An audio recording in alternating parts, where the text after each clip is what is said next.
పెట్టుకోవచ్చు. సో కుమార్ గారు, ఇది మీరు ఎంత ఎక్స్పెక్ట్ చేసినా దాని మించే ఉంటుంది.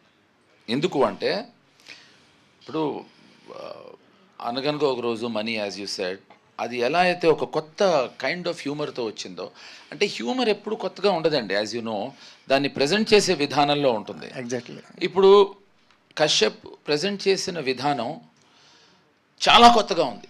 అంటే ఎంత కొత్తగా ఉందంటే తన రియల్ లైఫ్లో కూడా గబుక్కుని ఎప్పుడైనా మనని హ్యూమిలేట్ చేస్తే మనమే నవ్వుకుంటాం, మన మీద అతను జోకేసిన అంత. అంటే అస్సలు అలా చాలా స్మూత్గా ఉంటుందండి. సో అలా సినిమాలో ఈ హ్యూమర్ చాలా, నాకు అదే అన్నా కదండి, మనీ, అనగనగా రోజు తర్వాత నాకు ఎక్కడో చిన్న మనసులో చిన్న లంప్, ఒక చిన్న బెంగ ఉండింది. అటువంటి సినిమాలు, ఆ సినిమాలు కాకుండా అటువంటి సినిమా మళ్ళీ వస్తే బాగుండే అన్న దీంతో ఆ కోరిక తీరిపోయిందండి. డైలాగ్ చెప్పే వరకు వెయిట్ చేస్తారా అనేది మీకు ఎప్పుడైనా షూటింగ్ లొకేషన్లో, వేరే షూటింగ్ లొకేషన్లో అనిపించిందా గూన్స్ని చూస్తే? లేదు, నాకు చాలా అనిపించేవండి చిన్నప్పటి నుంచి. తాళి కడుతున్నప్పుడే ఆపండి అంటారు. ఏమో ముందు రావచ్చు కదరా, లేకపోతే త్రావతరా. అలాగే పోలీసులు కూడా క్లైమాక్స్లో రావటం అనేది మనం చిన్నప్పటి నుంచి చూస్తున్నాం. అలాగే ఎవడైనా తిడుతుంటే నాకు ఎప్పుడు డౌట్ అండి, వాడు తిట్లన్నీ వింటాం, నేను అది చేస్తాను, నేను ఇది ఈ మధ్య ఈ 80sలో కొత్త ఇంకో సినిమాలు వచ్చేవి. వాడు మారువేషం వేసుకుని నీ అంతు చూస్తా, నిన్ను చంపేస్తా అంటే విలన్ తెలీదు, వాడు ముందర కూర్చుని ఎంజాయ్ చేస్తూ ఉంటాడు, పాట వాడికే పాడతారు. అలా నాకు చాలాసార్లు అనిపించేదండి. ఇతను స్ఫూర్తితో ఇప్పుడు ఏమవుతుందో తెలుసా అండి, ఎవరైనా మాట్లాడుతుంటే నచ్చకపోతే ఏ ఆపు అనే అవకాశం ఈ సినిమాతో మొదలవుతుందండి ఖచ్చితంగా. నాకు చాలాసార్లు అనిపించిన నాకే హాయిగా నా చేతే అనిపించాడండి. చాలా రిఫ్రెషింగ్గా ఉంది సార్ మీ క్యారెక్టర్. అందుకే మీ ఫోటోకి మీరే దండేసేటా చేశారేమో. వచ్చాడు ఈయన దండ, అందుకే మీ ఫోటోకి మీరే దండేసి కొత్తగా వేసుకోలేదు, నేను వచ్చేప్పటికి దండేసి పెట్టాడు.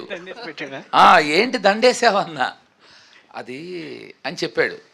ఫస్ట్ కోపం రావాలి కదా, నా ఫోటోకి నాకు దండేసాడు, నాకు నవ్వొచ్చింది. మళ్ళీ అది శివలో ఫోటో, అది చెప్పను నేను, ఇంకా అది చెప్పను నేను. నాకు నా దండ చూసి నవ్వొచ్చింది. అంటే ఇప్పుడు మేమెవ్వరం కామెడీ చేసేయం, మేము కామెడీ చేసేయం, అది కామెడీ జరిగిపోతూ ఉంటుంది అలా అనమాట. అలానే ఉంటేనే ఆడియన్స్ నవ్వగలరు కదా, మీరు నవ్వుతూ ఆడియన్స్ నవ్వించాలంటే కష్టం కదా. కాదు, విషయం చెప్పినా అండి, మనం ఆడియన్స్ అంటాం, ఫస్ట్ ఆడియన్స్ మేమే అండి. ఇప్పుడు సెట్లో మనం చేస్తుంది, సెట్లో వాళ్ళు నవ్వితే దెర్ ఆల్ ఆడియన్స్ అండి. మనం ఎక్కడో తెలియని ఆడియన్స్ అనేది, అది ఎక్కడి నుంచి ఎవరు కాయిన్ చేశారో తెలియదు. కొత్తగా ఇంకోటి మొదలెట్టారు, ప్రేక్షక దేవుళ్ళు అని. ఎవడరా అది కాయిన్ చేసింది? చంపుతున్నారండి. ఏమండి, మనందరం కూడా ఆడియన్స్, మనందరం దెయ్యాలం, ప్రేక్షక దెయ్యాలం మనం. సో దేవుళ్ళు కాదండి, దెయ్యాలే. ఎందుకంటే చూసిగా ఉంటాం మనం, ఎవరింటికి వెళ్ళి ఎవరితో దూరిపోవాలా, ఎవరి శరీరంలో దూరాలనే దెయ్యం చూసిగా ఉంటుంది.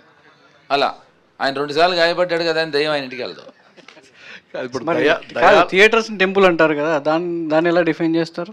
ఏమండి, first and foremost theatre temple అయితే మీరు స్నానం చేసి వెళ్తున్నారా టెంపుల్కి? గర్ల్ ఫ్రెండ్తో పక్కన కూర్చుని సినిమా చూస్తున్నారా? టెంపుల్లో అవన్నీ చేస్తారా అండి? ఏమండి, theatre is a creative place, you go there to get entertainment. టెంపుల్కి ఎంటర్టైన్మెంట్కి వెళ్తామండి.